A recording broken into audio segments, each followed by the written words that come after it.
Sí, estamos hablando de la prueba PISA, que la mayoría un grupo seleccionado de estudiantes se sometieron este año ya por el mes de marzo, y pues que hemos recibido los resultados recientemente y salimos con niveles demasiado bajos en matemáticas, en lenguaje, en ciencia. Eh, Resultados que oscilan entre los 3.36 y hacia abajo. Entonces era de esperarse, porque nosotros no, si comparamos nuestro nivel educativo con los estándares educativos de otros países, estamos muy por debajo. Nosotros como Cimeduco hemos cuestionado, digamos, la forma como se está evaluando en nuestro país. Por ejemplo, una forma que genera o que da apertura a las promociones masivas. No se está, digamos, como premiando el hecho de que los estudiantes adquieran las competencias idóneas como para cursar o ser promovidos al año inmediato superior. Por ejemplo, este año recibimos una nota, una circular del ministro de Educación que casi pareciera que nos estaban dando la opción que el estudiante tenía que pasar o tenía que pasar, porque después de lo que ya estaba propuesto en el manual de evaluaciones, aún nos estaban diciendo que teníamos que hacer otras evaluaciones a fin de procurar que los estudiantes sean promovidos en el año inmediato superior, pese a que los estudiantes no han adquirido las competencias idóneas como para ser promovidos el año superior. Si eso sigue así, nuestra educación va a seguir siendo mediocre o deficiente, como lo hemos demostrado ahora con esta prueba PISA. Tenemos que cambiar también la currícula nacional, eso lo hemos dicho, pero no una currícula que se haga desde el escritorio, que es lo que se está haciendo ahorita, porque este gobierno está hablando de reforma educativa, pero esa reforma educativa la están haciendo ellos a su conveniencia. No la están haciendo recogiendo, digamos, como los ideales del Magisterio Nacional. Nos llaman a nosotros para darnos a conocer qué es lo que van trabajando. Y sí, se ve que están buscando algunos criterios como muy ambiciosos, pero no están recogiendo la base del Magisterio Nacional. Digamos, un elemento que es bien importante, que la nueva propuesta de reforma educativa nazca de la realidad salvadoreña y no estar copiando, digamos, como de otros sistemas educativos, sino que partir de nuestra propia experiencia y ahí ir resolviendo los problemas que tenemos como sistema educativo. De lo contrario, vamos a seguir de la misma manera. Si no se cambia el sistema educativo en la parte de evaluación y en la currícula nacional, vamos a seguir con un sistema educativo mediocre. Y a eso hay que agregarle que los presupuestos que se están dando a los centros escolares también son pírricos.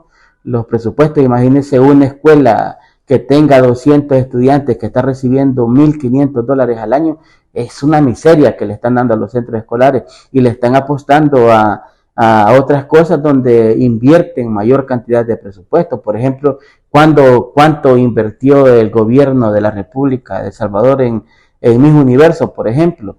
Fue cantidad enorme, algunos hablan hasta de 100 millones que invirtieron en ese evento. ¿Cuánto invirtieron en los Juegos Centroamericanos? ¿Y por qué no invertir plata en el sistema educativo? Pues que es lo que nos va a llevar a una mejor sociedad, el poder brindar a nuestros estudiantes, a nuestros salvadoreños, niños salvadoreños, una mejor calidad de educación.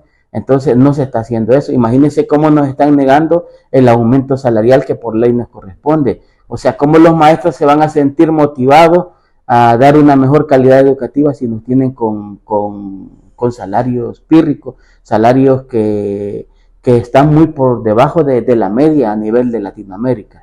Entonces, no va a cambiar esta realidad si no le apostamos de verdad al sistema educativo, a mejorar el sistema educativo en las áreas más sentidas.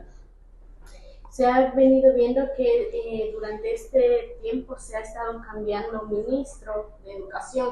¿Cómo ha venido a afectar esto, por ejemplo, al gremio? Pues complicado porque imagínense que hemos tenido dos ministros de educación. Primero tuvimos que adaptarnos a la forma de ser de la ex ministra de Educación, que era una señora que era bastante como autoritaria, ¿verdad? Que lo que ella se decía, eso es lo que se hacía. Luego venimos con un ministro de Educación que es mentiroso, ¿verdad? Que le dice sí a uno, pero a la vuelta de la esquina le está metiendo el cuchillo a uno, porque él dice que no negocia debajo de la mesa, pero sí, digamos, lo apuñala a las espaldas, porque imagínense que no ha querido reunirse con nosotros desde allá por el mes de febrero, el 11 de febrero para ser exacto, fue la última vez que nos reunimos con él.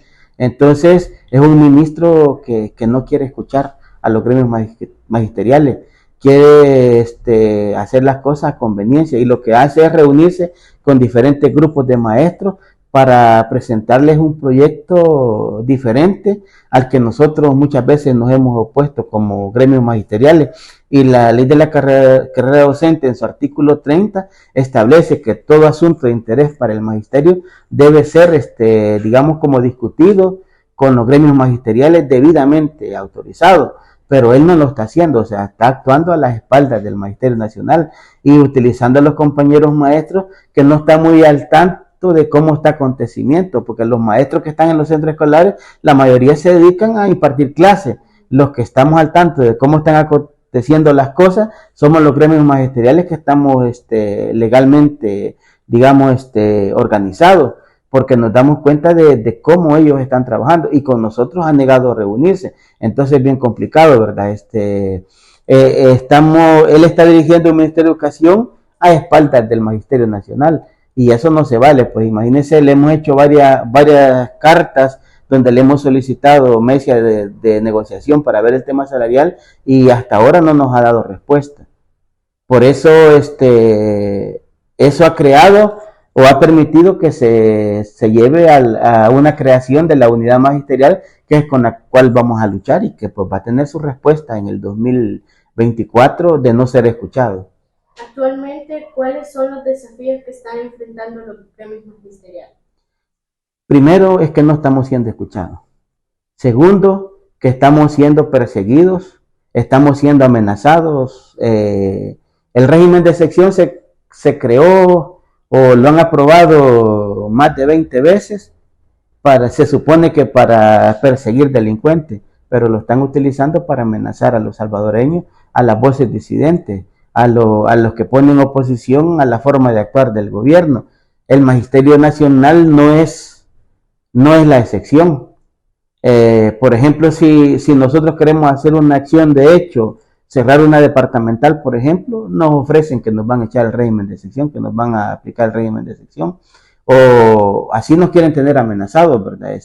Y lo hacen también con compañeros directores. Imagínense que ahora los directores de los centros escolares han perdido la facultad, por ejemplo, de prestar un centro escolar o un aula de un centro escolar para que se realicen actividades diferentes, si no pasa por las manos del director departamental de educación, que en realidad el director departamental de educación es una figura que no existe en la ley de la carrera docente.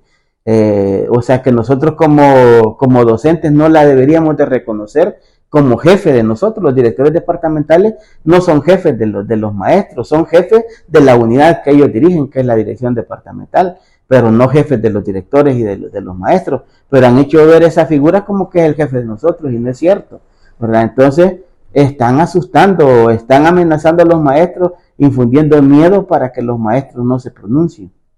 Al cabo de este año, ustedes estaban presentando ciertas demandas que solicitaban como gremio, entre ellas pues el aumento salarial.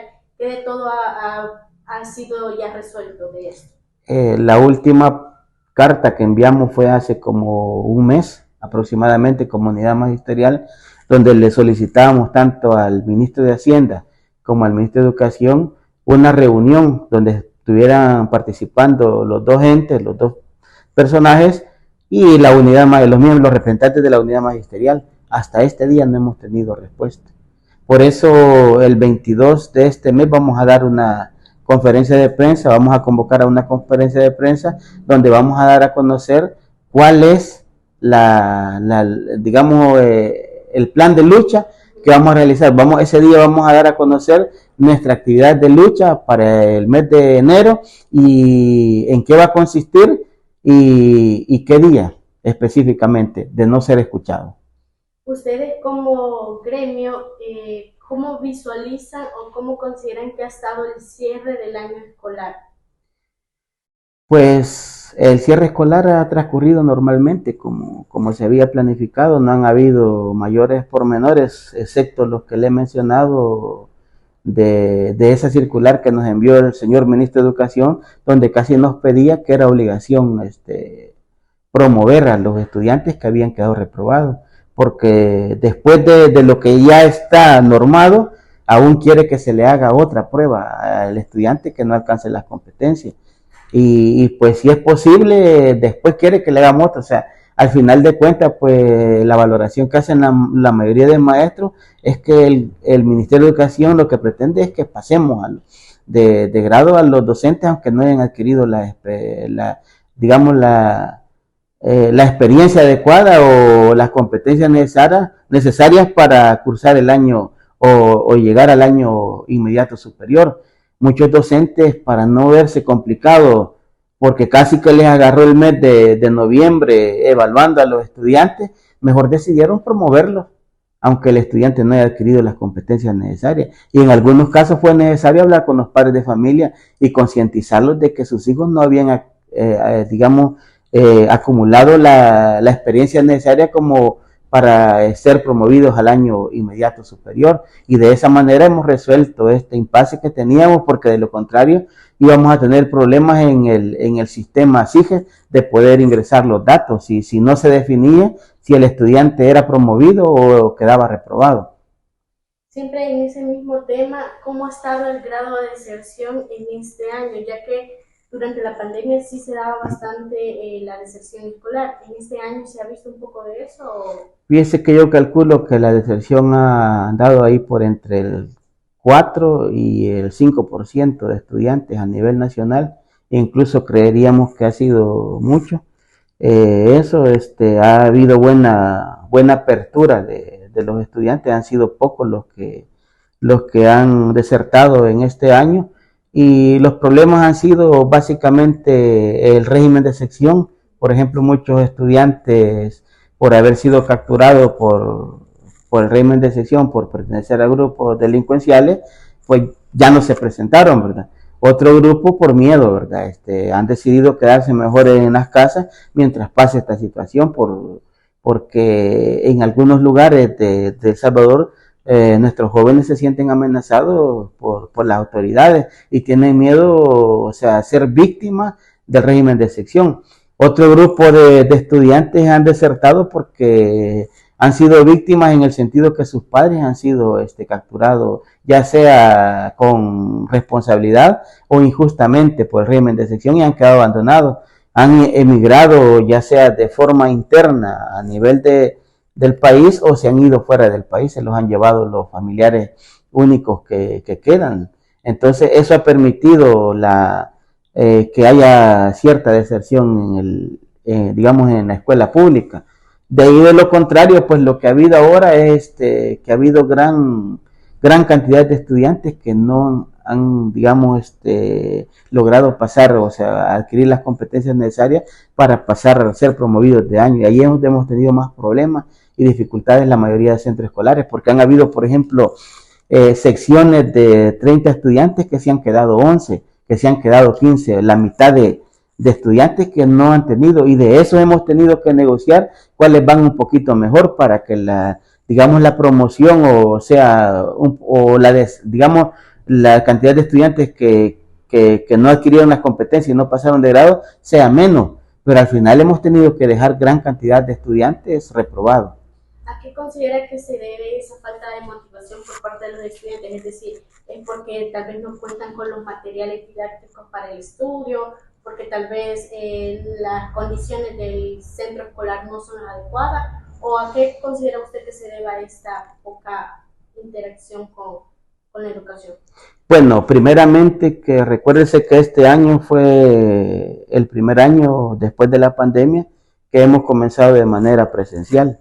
Los estudiantes de alguna manera se habían acostumbrado a estar de forma semipresencial o a través de la en línea, ¿verdad? Recibiendo de manera multimodal, como llamaba el Ministerio de Educación. Entonces muchos estudiantes se acomodaron que al final del año se les daba la oportunidad para que hicieran una media mentira, digamos, un medio proceso y se les promovía de grado. Entonces, de alguna manera se les facilitó. Por lo menos 2020 y 2021, los estudiantes, pues se les ha promovido a muchos sin haber adquirido las competencias necesarias para optar al año inmediato superior. Entonces, los estudiantes se acomodaron. Ahora este año, desde el mes de febrero, que se iniciaron las clases, ya por el 6 de febrero, se les ha empezado a presionar y muchos estudiantes creyeron o se imaginaron que al final del año los estudiantes iban a ser consecuentes con ellos y los iban a promover. Entonces ha habido como cierta comodidad de parte de los estudiantes al no querer esforzarse. Eso es lo que hemos visto, ¿verdad? Y sí, lo que ha habido es que digamos, muchos estudiantes que se ausenta del centro escolar, o sea, llegaban 3 días, no llegaban 2. Entonces, todo eso les ha afectado a los estudiantes. Pero también a eso añadirle, pues, la situación que estamos viviendo hoy en día con el régimen de sección, que de alguna manera, pues, pese a que los estudiantes van a las escuelas, siempre hay cierto temor, ¿verdad? Y eso de alguna manera, la situación que se está dando de amenaza, porque ahora ya no son las pandillas las que amenazan a la población, sino que ahora es el mismo gobierno a través del régimen de sección, ¿verdad? Lógicamente hay muchos estudiantes que se sienten con temor de ser víctimas. Eso quiera ser o no, baja, digamos, como la motivación de algunos estudiantes. Ahora bien, pues seguimos insistiendo que los presupuestos, imagínense, nos han depositado a cuenta gota. Primero nos depositaron un 18% que llegó, ese 18% llegó hasta por el mes de septiembre y después nos dieron todo cuando ya había terminado el año escolar. Entonces, así no se puede tener educación. Si usted le pide colaboración a los papás, lo están amenazando con demandarlo. Entonces, no hacen ni dejan hacer. ¿Hasta este momento el gobierno le sigue quedando deudor o ya? No, ya depositaron todo lo que tenían que depositar, pero ya ha finalizado el año escolar. Ya como última pregunta, ¿cómo visualiza el próximo año escolar, tanto para el gremio como para los estudiantes? Visualizo un año bastante convulsionado. Primero porque los maestros y maestras vamos a lucha. Y una lucha aférrima hasta conseguir que se respete el artículo 33 de la ley de la carrera docente. Y como le digo, el 22 de este mes vamos a dar los pormenores de nuestro plan de lucha. Y pues si no somos escuchados por el gobierno, pues vamos a ir intensificando la lucha a modo de ser escuchados.